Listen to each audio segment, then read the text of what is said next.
All right, good evening. I'm Amy Smith. On behalf of the League of Women Voters of the North Shore, welcome to Middleton Candidates Night. The League is a nonpartisan volunteer organization for all genders that works to promote political responsibility through informed and active participation of citizens in government. The League does not support or oppose any political party or candidate. It does support or oppose legislation after study and consensus agreement among its members. This forum is part of ongoing voter education efforts to help voters make informed decisions at upcoming town elections. In the interest of fairness and nonpartisanship, it is League policy that the moderator not be a resident of the town. I'm your moderator, and I live in Georgetown. Our timekeeper this evening is Sally George. So I'm going to start by explaining the procedures for the evening. First, candidates in uncontested races are invited to give personal statements. They will be called up in ballot order by race or office. For candidates in contested races, you will have 1 minute for an opening statement, 1 minute for closing statement, and then 1 minute to answer each question. Questions will be answered starting with ballot order and then in rotating order for each question. Okay, let's begin. So candidates for non-contested races, you can stand as you're introduced, or you may come to the podium if you wish. And first on the ballot is the uncontested race for town moderator. And the candidate is up for re-election. Barbara Pacelli? Is she here? She said she couldn't. Okay, I didn't get that. Next, we have the select board race, also uncontested. There are 2 candidates for 2 seats. Both candidates are up for re-election. The term is 3 years. And statements will be given in ballot order. First, we have Jeffrey Garber.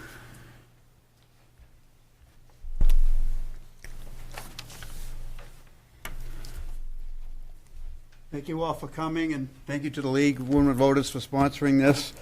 I'm finishing my first term as a select board, my first 3-year term, and my first turn as chair. This past year has been a very exciting year to be chair. We had a new town administrator, Justin Schultz, back, and he's really brought some new energy to town. He has a great relationship with the residents, with our board, and with the town staff. We had our first staff appreciation event over the summer, and I think everyone would agree that was a big success. That was Justin's idea. This coming year is going to be just as exciting. We just awarded the contract for the new facilities project.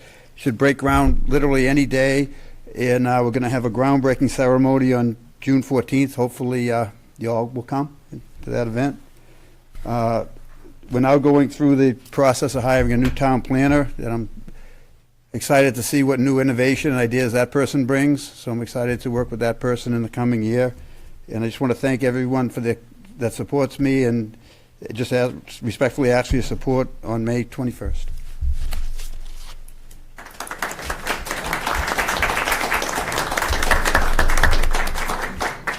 Thank you. Next, Costa Prantakis.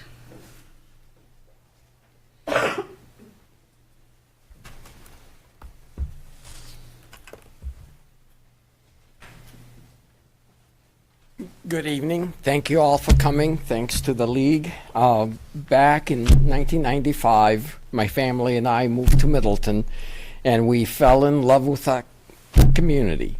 Middleton has proven to be an exceptional place to raise kids, based on its excellent schools, enriching summer recreation programs, beloved community events like the Pumpkin Festival, Chief Will's Day, the Earth Day Festival, and an active library. Our community is also characterized by engaged residents who rally around our seniors and veterans, fostering a sense of unity and support. Middleton is additionally blessed with dedicated public servants, including police officers, firefighters, and DPW workers whose unwavering commitment enhances our safety and quality of life. Thank you all for allowing me to contribute to our community by serving on the select board. I ask for your vote on Tuesday, May 21st. Thank you.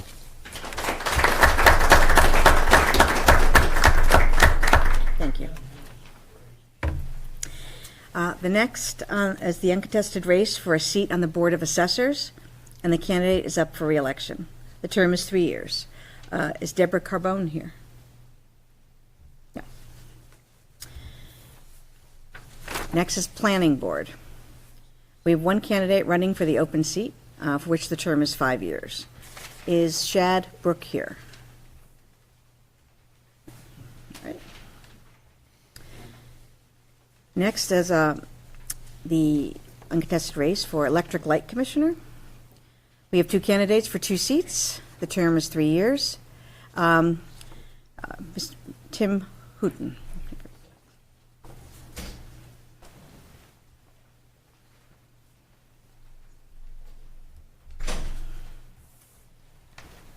Good evening, everybody. My name is Tim Hooton, if you don't know that already. This would be completing my 12th year on the Electric Light Commission. If you don't know, we have our own municipal electric light company. And what does that mean? What do the commissioners do? It means that you own it, the ratepayers own it, not some big company owns it. So how does that work out? Well, right now, we have the 7th lowest electric rate in the state. So compared to all the municipalities and all the big ones. As a matter of fact, right now what you pay in a rate is 1/3 what you would pay if you had National Grid. So the other thing that we try to do as a board is reliability. I think you all see the storms that come through, you see the trees that come down and the lights go out. Middleton last year had outages for 1 hour for the entire year, 1 hour for the year. So it shows you why it's a benefit to have a municipal electric light company. And I think that that we've done a great job on the directors, and I ask for your vote coming up. Thank you so much. Thank you. Is James Kelly here? No? Okay. And last, for the uncontested races, is for Housing Authority. One candidate is running for the open seat, for which the term is 5 years. Is Douglas LaColst here? He just took a call. I'm sorry, He he's, just took a phone call. oh, So maybe we can get him back in. is this him? No? No, maybe he's going to see. All right. Should we come back to him? Yeah, Okay. we'll come back. All right. And next we move to the contested races. And we are going to start with the Elementary School Committee. Over there. There are 3 candidates for 2 seats. The term is 3 years. So we'll invite you to give opening statements will be given in ballot order. And so we will start with Michelle Aiken. Thank you. Do you want me to come to the podium or stay? It's your choice. I'll just stay here. Keep it casual. Thank you, everyone. For those of you who don't know me, I'm Michelle Aiken. I've been on the Elementary School Committee for the past 3 years, and in the past 2 years, I've been the chair of the committee. We moved here in 2015 from Wakefield. I have 2 kids. One's currently at Hal Manning, the other one at Masco, and we've had an incredible experience in the elementary schools. When I think back to 3 years ago, you know, everybody in the schools was still in mass. We've come a long way. Things look a lot different now. The past 3 years, you know, we've successfully made it through negotiations with the teachers. It was rocky at times, but we made it through. We set long-term goals. We gained a comfort dog. We approved a new school calendar that allows for more professional development time. And we've approved an appropriate budget. We're asking for an override this year, yes, but it's always been approved by the town, and we've done everything to make it fiscally responsible. So thank you, and I ask for your vote on May 21st. Thank you. Next to Jacqueline Dubois. My name is Jackie Dubois. I am also running for my 2nd term for the Middleton School Committee. And I have lived in Middleton for about 14 years. Both of my children have been through the Middleton elementary schools. And I have continued to participate and be involved in a number of school-based and community activities, which I believe continues to be something that sets me apart or brings strength to my role on the school committee, as well as my professional background with more than 20 years of working with students and families as a behavior analyst and in special education. And over the past 3 years, I feel like that's one of the assets that I have brought, and it's a different perspective than many others can bring to the table. And when I was considering the need, or if I was going to run again, that was the biggest area that I felt that other candidates that didn't bring, and there was really a need for that voice to represent our school committee and that population of our families. And I look forward to hopefully continuing to work with the school committee. I ask for your vote on May 21st.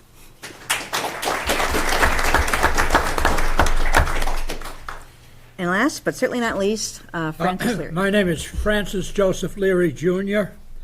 I've lived in Middleton since 1960.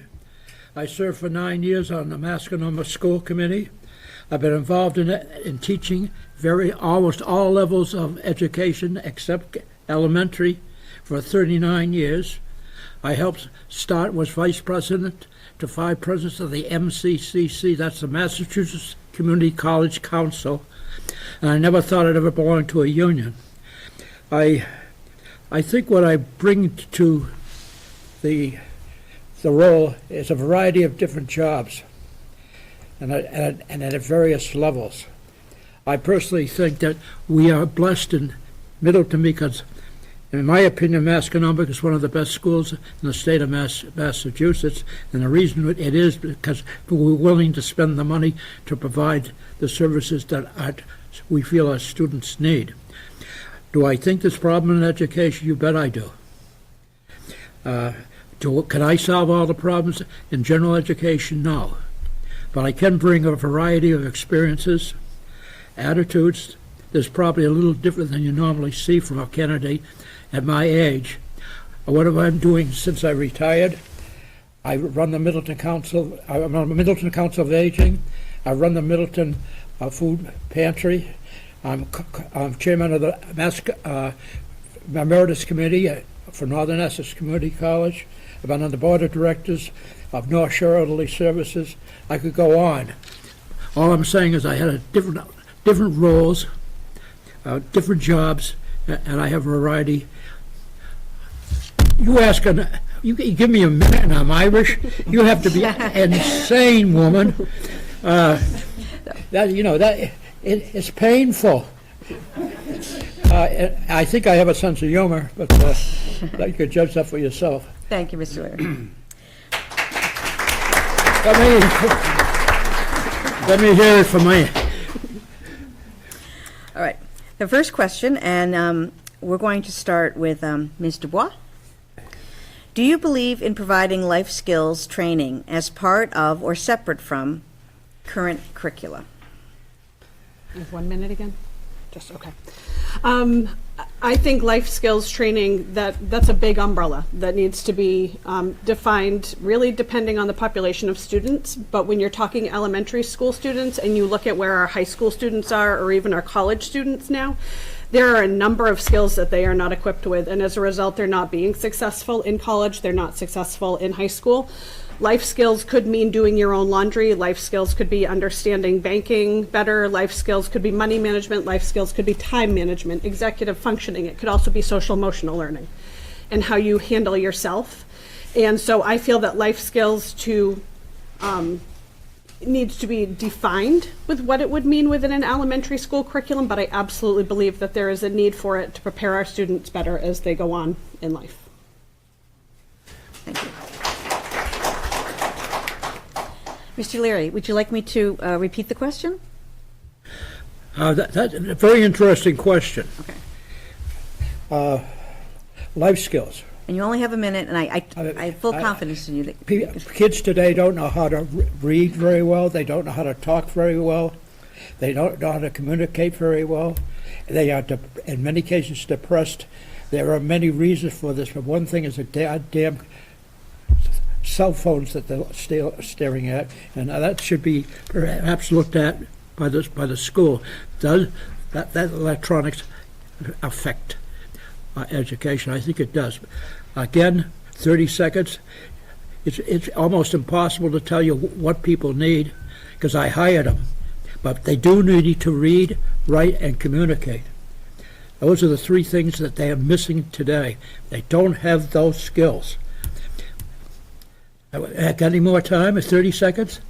The question is, I think that the parents have to be more involved with the kids. They have to be more involved with the school.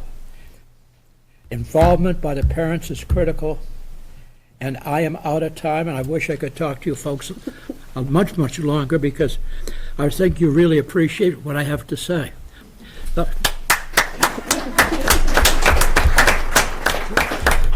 And Ms. Ecken, would you like me to repeat the question? No, I'm good, thank you. So Jackie gave an outstanding answer to that, and I'm in full agreement with what she said. I think that, in terms of life skills, it's a very broad subject, and at the elementary age, it could be kind of defined a little bit more specifically, but it can be intertwined within the curriculum that they already have. Like, how can this math lesson correlate to some other life skill, or how to cut a recipe in half or something? But yes, I think life skills are very important. I want my kids to be able to know what their credit card interest rate will affect them when they get out of high school. I don't know what that means at an elementary level, but I think there are certainly ways that can be intertwined within the curriculum. Thank you. Okay, the next question, and we'll start with you, Mr. Leary. Why are you running for this position? What was the question? Why are you running for this position? That's probably one of the more interesting questions. I don't know if you realize it or not, but I'm going to be 90 years old at Christmas. Now, why am I running? Personally, why I'm running? Because I'm not dead yet, and I'm not an old man. And you have to keep active. You've got to keep your mind active, and as much as possible, your body active. I am still very much involved in politics. I'm involved in education. I keep abreast. I even read a Republican rag, which is called the Wall Street Journal. In other words, what I'm saying, I try to look at a wide variety of ideas and concepts that I may or may not agree with. I'm not coming to the school committee with any preconceived ideas about how I'm going to answer a particular question. I will want to talk to the principals, the superintendent, the janitors, in order to get a feeling. I'm going to get a feeling. Thank you. Let's hear it for Leary. Ms. Ecken. Thank you. Why I'm running for school committee again is, honestly, I don't feel that my job in this role is complete yet. When you're on a committee that only meets once a month, it takes a while to get ramped up, to build relationships with other members within the town, like select board members or FinCom members, or, I've even formed relationships with, our House representative. I want to keep that ball rolling and to be very efficient. I've maintained a good relationship with our teachers. We're coming into another contract year, and I want to pick up where we left off and allow it to be, a very efficient contract year. I think the town, everybody involved deserves that. I also don't want to leave the committee behind when the override is determined. If it doesn't go through, I don't want to leave them high and dry and be like, peace out, guys. I want to stay within the team and help them make some difficult decisions. So that's why I'm running again. Thank you. Ms. Dubois.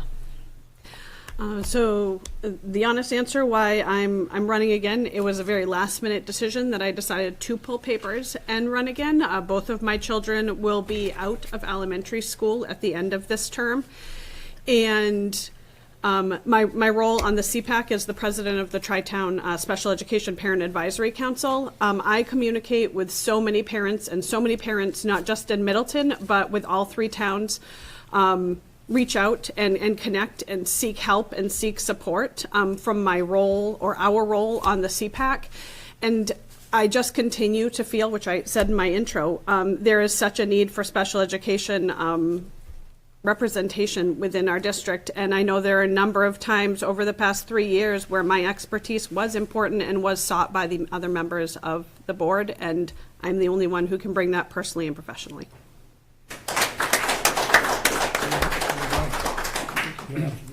Thank you. The next question, do you support the override? And we'll start with Ms. Aiken. Yes, I do support the override. The last override we had was about 8 years ago. It was meant to last 3 to 5 years, and it has surpassed that time. I think the timing and what is asked in the override are appropriate to keep our schools moving forward. You know, I like what's part of it. I like that all the kindergarten classes will have an aide. We're adding a coding class, a new special ed teacher, and then a new third grade classroom section to allow for, you know, to keep the class body short, or small, sorry. So yes, I do support it. Thank you.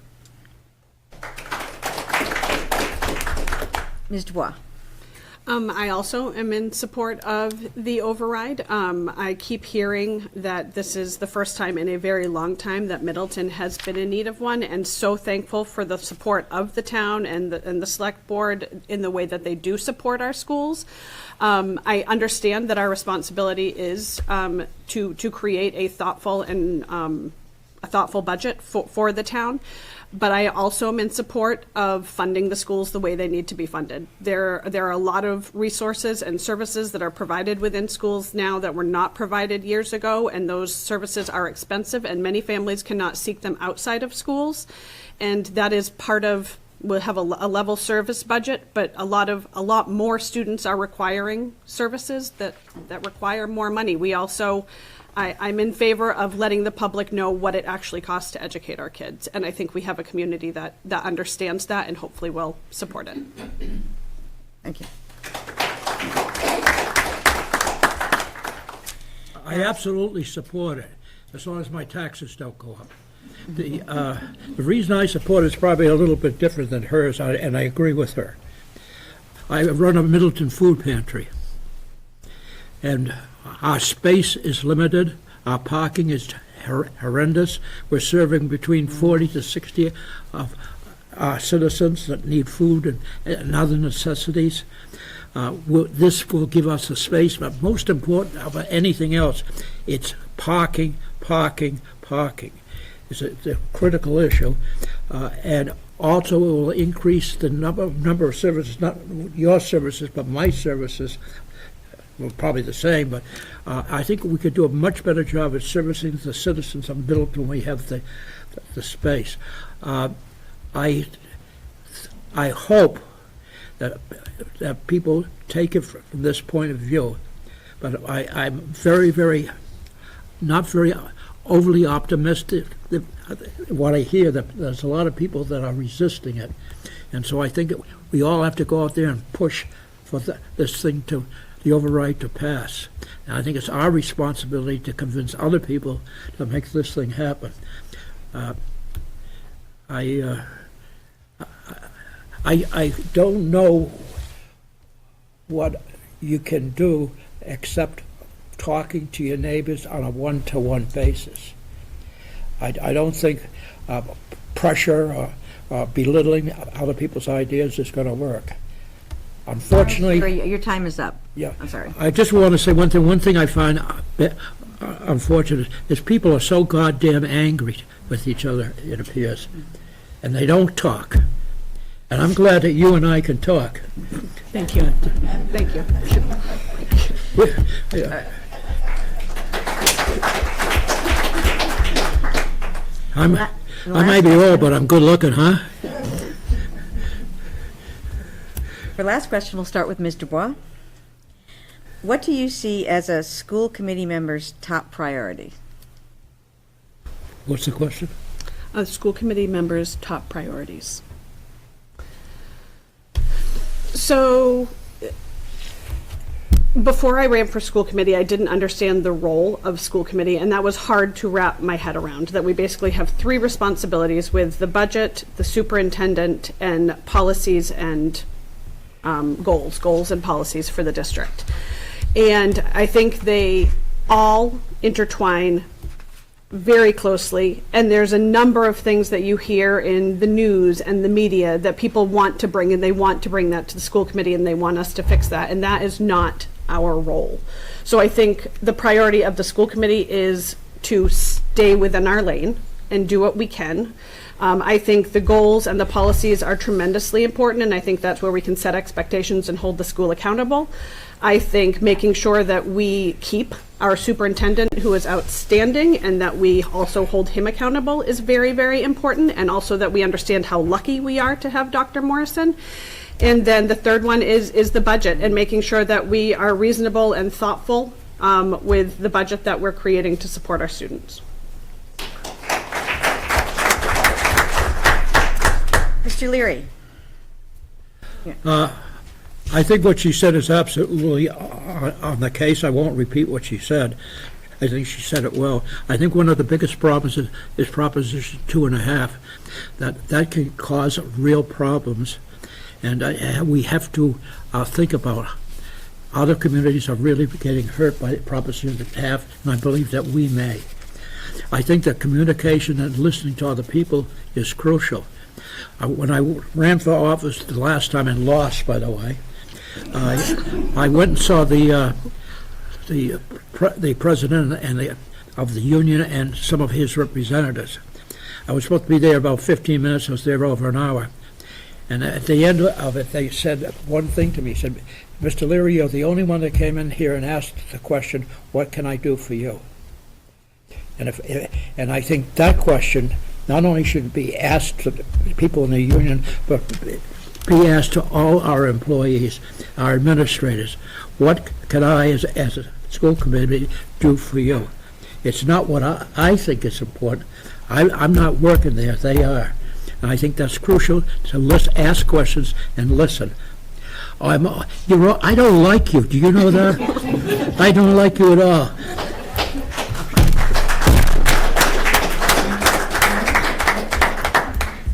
And Ms. Aiken? So what is the top priority of the school committee? Well, what do you see as a school committee member's top priorities? Yeah, so aside from, the three core responsibilities, hiring the superintendent, which I hope I never have to do, putting forth a budget, and then setting policy, I really think it's about listening and asking questions to the public. I've done a lot of that in the past 3 years. There's a lot of different opinions in this town, and sometimes you don't really know where those opinions stem from. Having a conversation, especially off of social media, has been very rewarding in a lot of ways. It's given me a different perspective on how people's opinions have formed. It's helped me in my decision-making process. I've done that with not only the citizens of the town, but also the teachers, and I've learned a lot, and it has helped tremendously. I hope to continue doing that if reelected. I've also done a lot of research. I don't know all the answers, and I haven't been afraid to ask for help when needed. So, thank you. And now it's time for closing statements, and we'll start with Mr. Leary. Closing statements. If I- Closing statements. 1 minute, closing statement. What am I talking to? What's the question? I have a suggestion. Closing statement might be an opportunity to focus on how you feel you're different from your fellow candidates. I don't even understand the question. I must be very slow. No, just why should people vote for you? Last statement. Why? I couldn't that's probably what confused me. I think that if I was to say why you should vote for me, it's because I read books like this. I recommend it highly, Poverty in America. I take a wider view than most people. I really don't I don't care what people think of me. I don't necessarily listen to the politics that people might or might not have. I try to do what I think is right, and if it's right, it's fine. If it's not right, I'm going to be criticized. That's part of life. I think that I also would like to say we got two excellent candidates next to me. Although I think I'm a hell of a lot better looking than they are, but they can't do anything about that. I think I have the ability to talk to people, to listen to people, and to get people to open up to me. And I think that as a school committee member, I'm not going to be telling them what they should think and what they should do. I'm going to do more listening than talking. And I know you don't believe that. And I don't blame you. Time. What is your name anyway?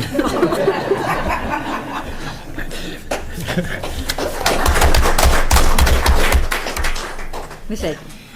Thank you. So yes, in closing, I'm asking for your vote because I think that this community needs some continuity and some efficiency when it comes to the school committee. Like I said before, it takes a while or in my experience, it's taken a while to ramp someone up and get them totally up to speed on how the town works. And I don't want to see that lost if I'm not on the committee. Like I said before, we're going into negotiations again. I want to take my experience from last time and make this cycle as efficient as possible. I know how things were negotiated, and I want it to be as peaceful as possible and for it to happen quickly.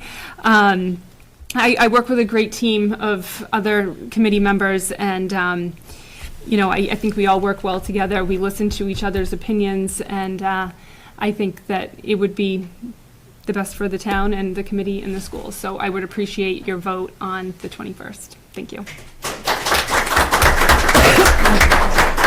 You haven't got the virus. Last but not least, Ms. Dubois.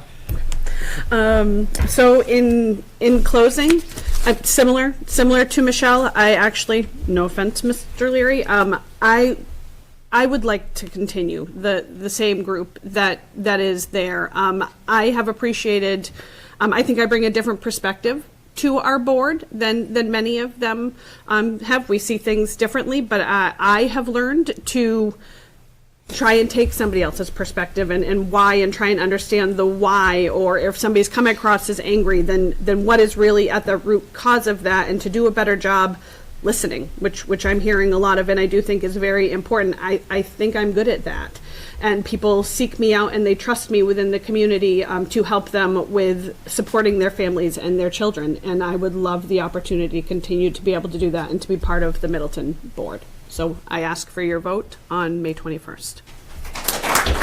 Very good. And now we'll go to the Regional School Committee, Masconomet School Committee.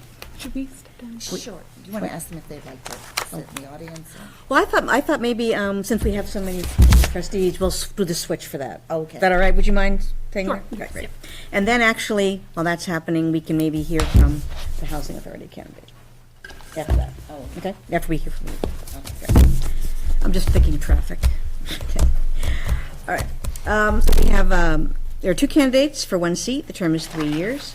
You have Dominic Casab-Massimo and Lisa McInnes. So the opening statements are given in ballot order, and we'll start with you, Mr. Casab-Massimo. Thank you. Thank you for putting this together. My wife and I and family, we moved here from Wakefield in 2015. And just having two very curious kids and conversations and getting to meet, there's about 8 or 10 members of the community here that, my kids are very, very, they ask a lot of questions. So we have what's called, kitchen table discussions. And so what we try to teach them is, when you see something, and you know of a solution, be part of it. So I'm trying to teach them that, and I think, that's what we've done. So that's how my first term came to be. The opportunity arose, and I ran to be part of the community, really. It was just pre-COVID, I think. I don't even remember that time. But, you know, it's been 3 years of numerous teachers, we're in the second contract negotiation now, and, you know, there's a lot of good work that still needs to be done, and I ask for your vote on May 21st. Ms. McInnes. Hi, my name's Lisa McInnes. Thank you for putting this on as well. I greatly appreciate it. My husband Doug and I have 2 children. One is a 4th grader here at Howe Manning, and then we have an 8th grader at Masco. I am not from here. However, my husband's family has been here for over 50 years as part of this community, and as such, I feel like I have become part of the community. I am a graduate. I have a JD. However, I do work as a legal assistant for a law firm. I am detail-oriented. I am willing to work. I'm willing to learn. My son is on the spectrum, so I do have a interest in promoting and helping him with the special education. I would like to continue and make sure that the schools promote not only him, but the other children that are in the community. Thank you. Ms. McInnes, we'll start with you for the first question. No. A Masco rating has dropped a bit in the last 20 years. What needs to be done to ensure a good education for all children? That's a very good question. I would say that, again, I feel like what would be good for my son in the special ed, it's been, I think it was Gretchen Fishman that says what's good for a child on the special education is good for the children at large. So if we can do whatever we can to promote those children, it would also help promote the neurotypical children and help raise the education level and bring the student, what's the word I'm looking at? Bring it back up and raise the rating level. And I would like to, whatever I can do to help promote that as well. Thank you. Councilor Massima, would you like me to repeat? Please. Masco rating has dropped a bit in the last 20 years. What needs to be done to ensure a good education for all children? Well, it's actually dropped more than a bit, I would say. I would think, I can remember one time when it was actually, I might be wrong, but somewhere, you know, in the low 10, maybe even less. So, but I do take exception to this question only because of the fact that all of the publications that do these ratings, their guide for, you know, how they rate these schools are all different. So that's one thing. I would like to understand that better. Second is, I have been told, as far as the things that we're doing now to improve our rating with regard to the addition of a director and teacher learning, is, you know, to create more of an understanding and more of getting more accurate data back on the individual teachers. And that's what we're, you know, pursuing now in the latest budget run. So that's, she's about to flip the time card, so. Good. The next question will start with you. Do you support the override? Do I support the override? Yes. I mean, as much as I don't want to pay extra taxes, I understand that things do cost more. Everything costs more. And if we're not willing to see that, I mean, grocery store, the average family of 4 right now spent $11,000 more at the grocery store. He's So, good. The average family of 4 spent $500 more in tipping, which I don't know how they figured that out, but, so, I mean, you know, and this is our most valuable asset, our kids. So I want to be responsible about it. I want to understand how the money's being spent, and if it has to be spent, you know, I am going to vote for it. And, you know, if I see the benefit for our children, ultimately, that's what matters. So if an override is necessary, then an override is necessary. Ms. McInnes. Yes, I do also support the override. And for those same reasons, the override is here to help the children and the schools and what it is that they need within the system. So I agree, I do not want my taxes to go up. However, if that's what I need to make sure that my kids and your kids get what they need, then I have to support the override.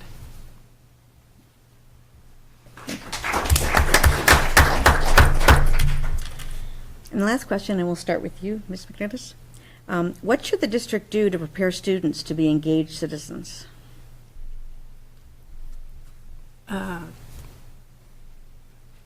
Okay. The school, what the school itself should do to promote What, I said, the question is, what should the district do? the but- district.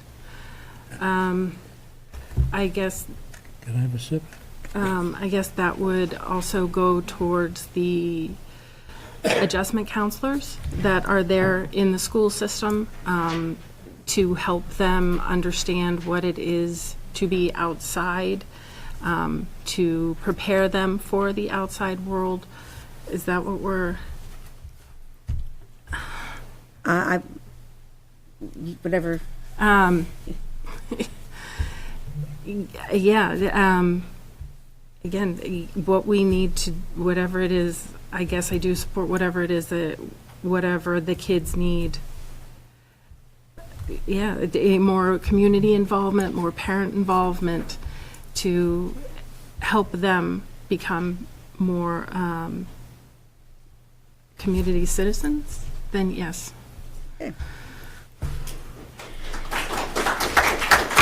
Mr. Casamassima, would you like me to repeat the question? If you would. Yeah. Thank you. What should the district do to prepare students to be engaged citizens? Well, given that we have the three towns, and, you know, the three towns are built up of, we have numerous businesses, shelters, all kinds of volunteer organizations.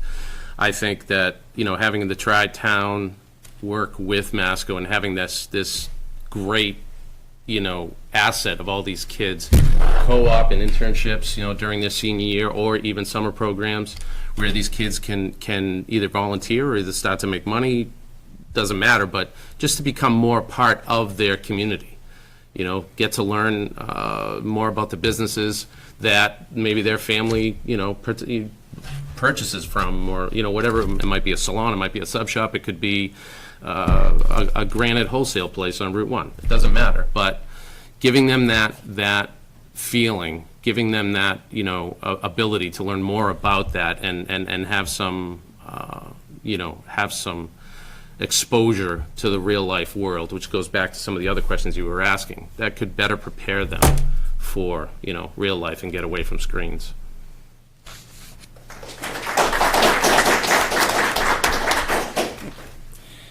And now we'll go to closing statements, and we'll start with you. Closing statement.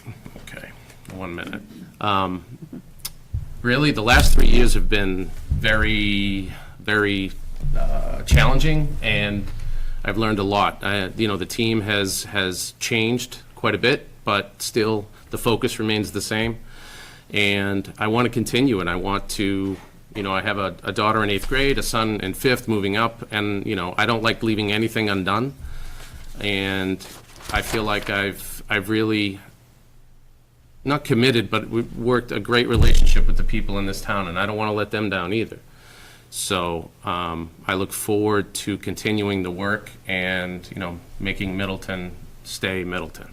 That's the best way I can put it.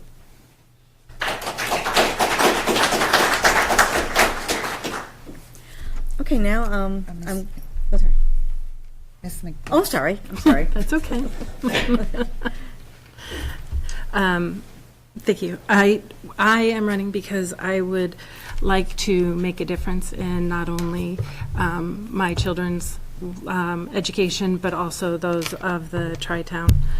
I also understand that there is a issue with the capital issue, and I would like to work within the town to promote that and also create a more collaborative effort between the school committee and the select board and the finance committee.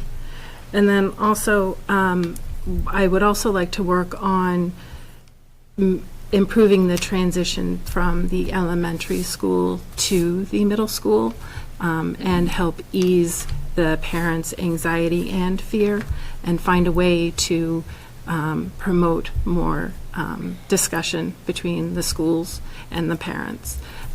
So that is why I am running, and if you would vote for me on May 21st. Thank you.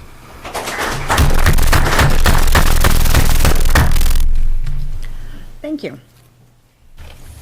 And now we're going to invite the Say so. You're very brave. the library trustee. Yes.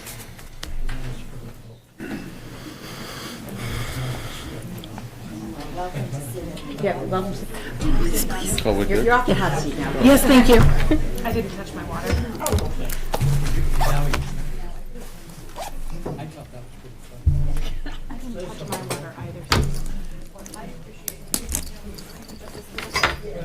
See, that was fun. That was.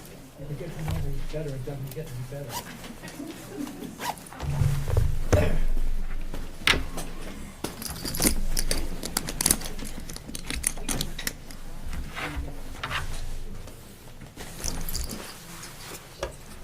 Thank you. I'm involved in special education too. My grandson does it. It's white, that's all they do, special education. Love to hear it. Let's go that way. Yeah, so it's special ed, you're into all of that, right? Yes.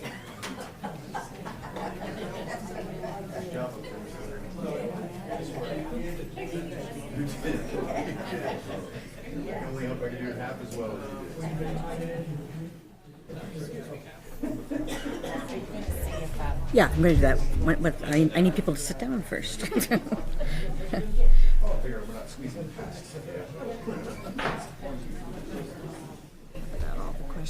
Yeah.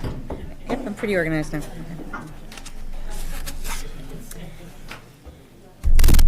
And candidates, if you don't mind, I'm going to allow the candidate for Housing Authority to give his statement. Is Douglas LaColst here? Oh, I guess he stepped out all the way. All right. I'm sorry. Oh, my God. Oh, okay. All right then. So now we have the contested race for library trustee. There are 3 candidates for 2 seats. The term is 3 years. Again, opening statements will be given in ballot order. And we are going to start with Allison Sloan. Hi, everybody. Thanks, League of Women Voters, for having us here tonight. I think it's really important. And for my opening statement, I want to say thank you also for voting for me last time. I'm very excited to be an incumbent running again because you showed your confidence in me, and I hope I've been a great advocate for you. I can give you a whole background about myself, 30 years working in libraries, actually more if you count from high school and college.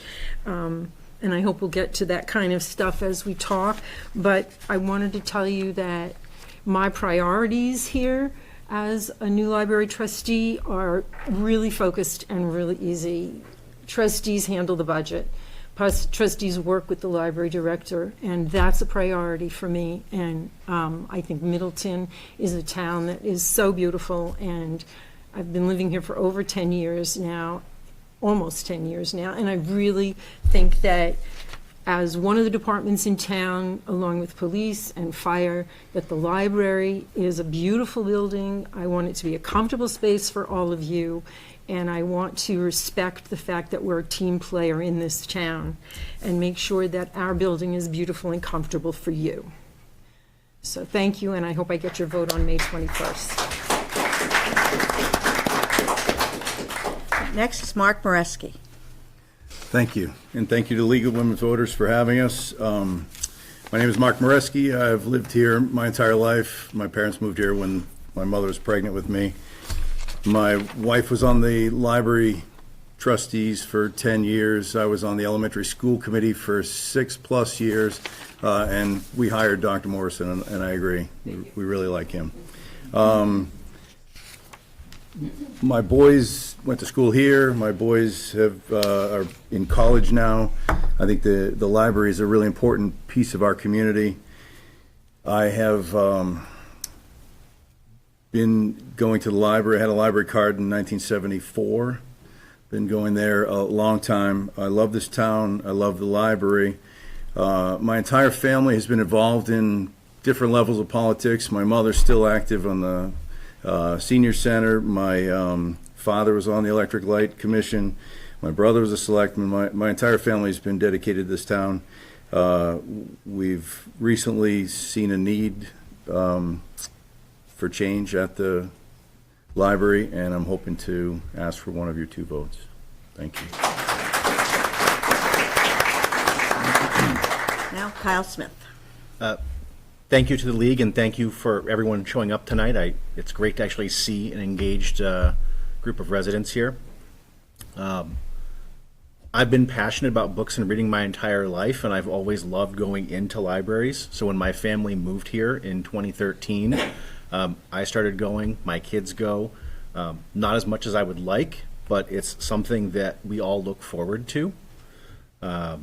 So I'm very supportive of our library and the staff there. The Flint is not just the geographic center of the town. I think it's a core part of our town. It's the place that I see people coming together and meeting, enjoying the programs that the library offers. I always love running into folks there. I don't see folks in some of the other places because it tends to be a lot of cars in Middleton and driving around, but that's one place where everyone's out of their car and you get to actually see everyone. I'm really impressed with the programs that the library has been able to offer, and I'll stop there.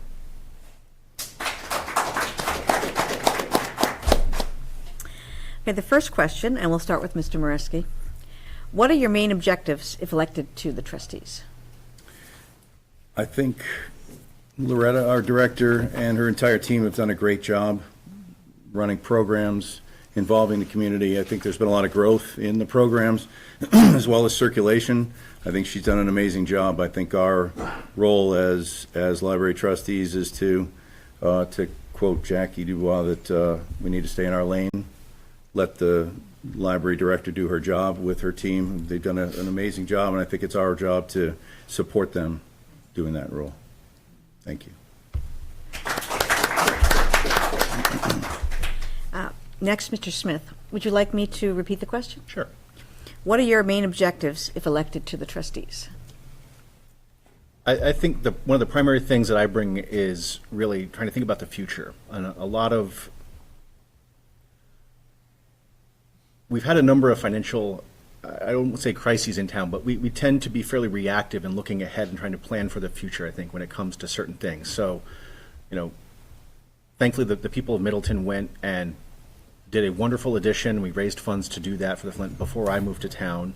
But it is the case that the building is now getting to be 15 years old, and we start to see maintenance costs increasing. I want to make sure that the library has the resources it needs, and the facility. I think Loretta and the staff have done a great job, as Mark said, with being able to do a lot with the programs. I think the Friends of the Flint have really helped there. I want to make sure that the library has the resources it needs and that the staff has the resources it needs to continue to thrive for another 130 years.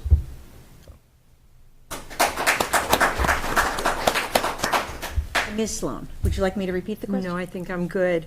As an incumbent and having worked for 3 years on the trustees for the library's benefit, I actually came in with a mission to bring programming, because that's what, when I was running, everybody came up to me and said, help with programming.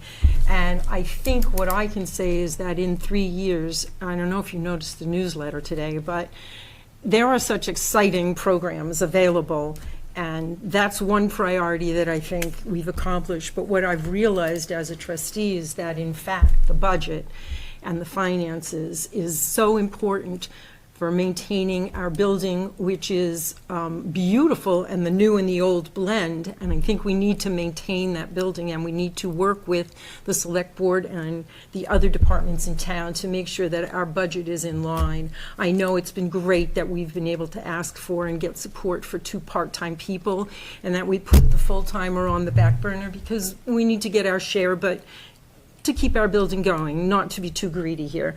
And that, I think, is one of my priorities.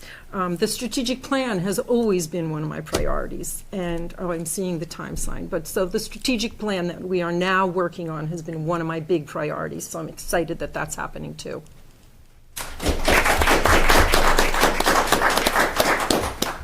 Next question, we'll start with Mr. Smith. What is your stance on banning books? Many folks in town have heard this. I'm not a fan of banning books, right? The library has policies in place. You don't have to agree with every book that's available in the library. It just means you don't have to check it out. You don't have to read it. But it should be available for others to read if that's what they choose to do. And so that's in line with all of the library policies, and that's my own personal belief as well. Thank you. Ms. Sloan. Thank you. Great question. Over my 30 years working in a library, I've been involved with the American Library Association when we went to the Supreme Court of the United States to make sure that children had the right to read and that people have access to information. And I understand the foundations of library science.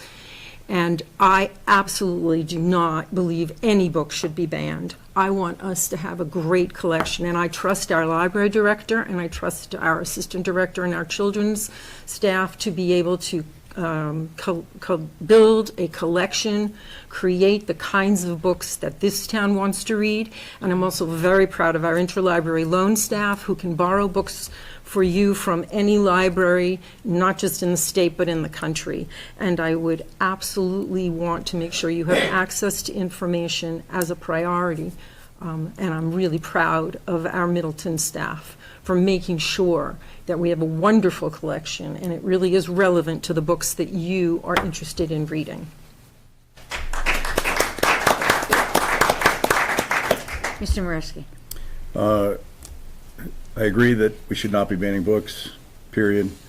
I do think that books should be available, specific books for families that may want to reference material to teach their kids things. I think those books should be kept in the adult section to be able to be taken out by adults to share with their kids, period.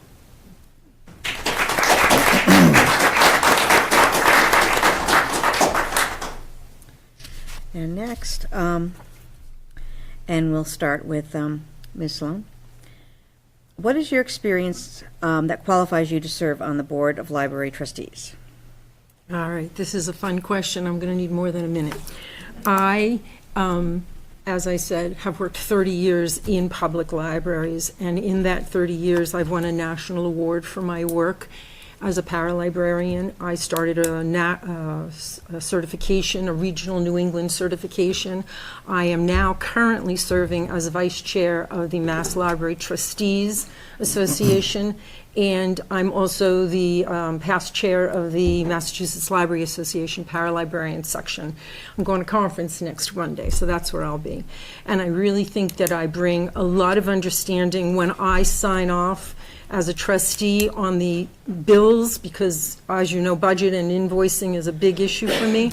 I smile because I handled the invoicing and billing for Reading Public Library for 20 years. I know these vendors, and I know how the budget works, and I can see how we're spending our money properly to curate a collection for you. So that's my experience, is deep and long-term, and I want to use it for your benefit. Mr. Moreski. I would say my first, probably one of the strongest suits is that I've been here forever, but not just been here. I've owned a business in this town, worked in this town. I went to school with people in this room. I went to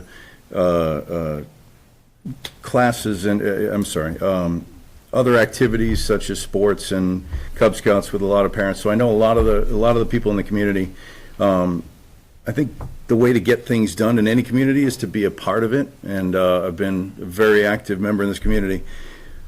Being on the school committee for 6+ years, also, we had a lot of, it wasn't quite as tumultuous as it is now, obviously, but we did have budget issues. I think my experience there helped a lot. But I would also say, in that amount of time, we had one vote that wasn't unanimous. We all worked together exceptionally well, and that vote was one member who just did it out of just principle, and she wanted to go on the record. But we had one vote that was not unanimous. We get along exceptionally well, and I plan to do the same thing there. Thank you. And Mr. Smith.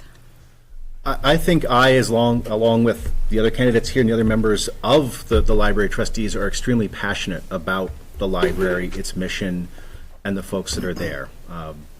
You know, I think that passion can lead to very hot debates, heated debates, and I think that's something that really just helps illustrate their passion. They really care about this. If they didn't care, it wouldn't be so excited a conversation. And so I think that's really interesting to me. I think my professional experience managing folks over the last decade or so, working with folks in my professional career, has really been about building bridges and working across different perspectives and trying to come to consensus, and really, I think that's something that I can bring to this and help the library continue to be successful and productive. Thank you. And the last question, and we'll start with you, Mr. Morisky, is tell us your thoughts about managing a budget and the trustee's role. My thoughts about managing a budget, I've been married for 24 years. That's helped a lot. I've been self-employed for 14 years. I had 10 employees at one point. I've made payroll. I've had 2 kids that have had allowances, and I think generally my life in general has prepared me for this budget. And then the role of the trustees is to support the library, support the budget, support the employees, support the director in her role, and continue to help them grow, foster those relationships. Our relationship with the Friends of the Flint needs to remain strong, and I think that person, the people in that role, have to help coordinate all of that and work together to make that efficient and effective. Thank you. Mr. Smith. Would you repeat the question, please? Sure. Tell us your thoughts on managing a budget and the trustee's role. So, as has been said by some of the other folks up here, is managing the budget and helping to approve the budget of the library is something that the trustees do. That is one of their responsibilities, along with really any of the boards in Middleton. They generally all that have any kind of oversight tend to deal with the budget. I think that's a really important thing. We alluded, building costs are going to be going up, and maintenance costs are going to be going up. Labor, all of these things are just becoming more expensive, and so it'll be more challenging to manage that within Proposition 2.5. And so finding other ways to raise money, I think, is going to be really important, and that's something I'm interested in pursuing more, and just saying what can we do to give the library the funds it needs. I think the day-to-day of the budget, it really comes down to the library director managing her staff and that, but oversight by the trustees and making sure that they have the resources they need is a key part of that. Thank you. And Ms. Sloan. Can you just say the question over here? Tell us your thoughts on managing a budget and the trustee's role. Well, I've learned a lot about that these last 3 years. The Mass Board of Library Commissioners makes it very clear that library trustees work with the director and make sure that the budget serves the needs of in this case, the Flint Library. And I also want to thank the Friends, because they've been very generous in raising money for the Flint, and our programming is really just growing leaps and bounds. It's been wonderful. I also want to say thank you to the Select Board, because they've supported the need for funding, and they've supported the budget in ways to make sure our building is working correctly and brought up to modern standards. with computers, with no leaks from the roof. I really, really thank the town of Middleton and the citizens, and I know that overrides and taxes, and I'm a taxpayer here in Middleton, and I understand that we have to be very, very conservative in looking at how we split the pie up, and I want to thank everyone. Budget work is a priority for me, and I'm happy to have a good team at the library to work with that on.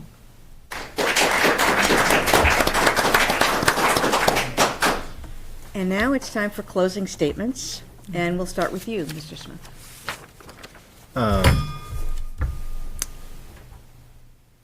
You know, I've mentioned, I'm the library, stepping back, you know, growing up in rural Vermont, the library was one of the few places that I could actually bike to from my house. And so I would go quite frequently, got to know the librarian, and, you know, he got to know me, would recommend books, would go bring books from the other branch in town. And that was really amazing because it meant I got to escape, you know, 36 square miles of emptiness and go interesting places and learn wonderful things. And I'm really grateful that my children have that same passion. I really love that we have a place in town that supports that offers programs for them, that brings them the books and content that they're interested in and that they are learning new things. And so, you know, I really want to be supportive of that and make sure that it continues to improve the quality of life for everyone in Middleton. And I think that's one of the key things, as we've heard a number of times in conversations. Of course we would do this for the police and fire, but then there's the library, and I don't feel that way. They're equal. Thank you. Ms. Sloan. I want to thank you again for hosting this forum, and I want to thank you all for being here. And I want to thank you all for electing me 3 years ago and for this opportunity, and I hope you will vote for me again on the 21st. I just want to say that I advocate for you because I feel passionate, as we've kind of heard mentioned up here tonight, about our beautiful library and serving the schools and serving the businesses in the town and serving all the populations. And I am not going to hesitate to face the modern challenges that libraries are dealing with in the 21st century. And I just want to provide an excellent experience, a comfortable place for you all to come into with wonderful materials and an excellent staff and training and all the good things that a community center like our lovely Flint Library offers.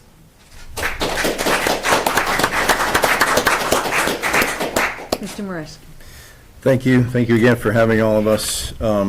Elevance Health did a study in 2020 that found, I'm going to read it so I get it right here, found that towns with more library staff, materials, and programming have a better community outcomes with better physical and mental health. I think that's really important. I think as a library really needs to be free of distractions, free of problems, free of politics. It needs to be a cohesive unit with the trustees, the Friends of the Flint, and the library staff all working together to create the best environment possible.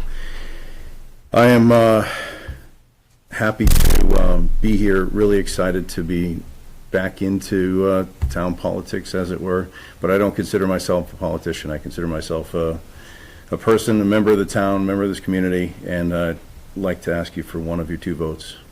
Thank you.